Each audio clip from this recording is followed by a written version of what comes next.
soo baxa oo maxkamadaas aan kala kulanno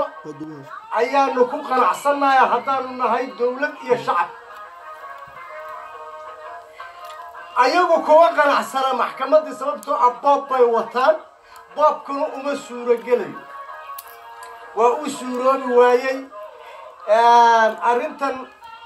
ay ku soo degdegeenna waxa weeye ku qabo ku qadimaysida weeye hawshoodu haddii aan saxiixan uusan dhici lahayn Kenya dhulkaana inuu iyadu lahaatayba ku dhawaanahay marka insha Allah way aragtay in xaaladooda Kenya ay yani maaragtay ee been abuurka ahaa inuusan soconayn aad iyo aad bay u dareentay Kenya marka cagajuglaynta iyo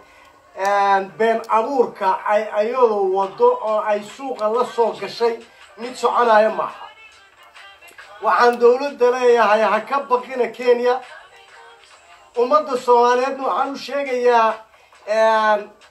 700,000 ee Soomaaliyeed ee xeryaha Kenya ay ku jiraan Kenya shaqo kuma leh dad baa degsaday dadkii degsaday baana shaqo ku leh marka Kenya ama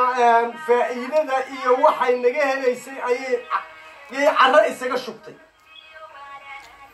marka dadkaasi waa yahay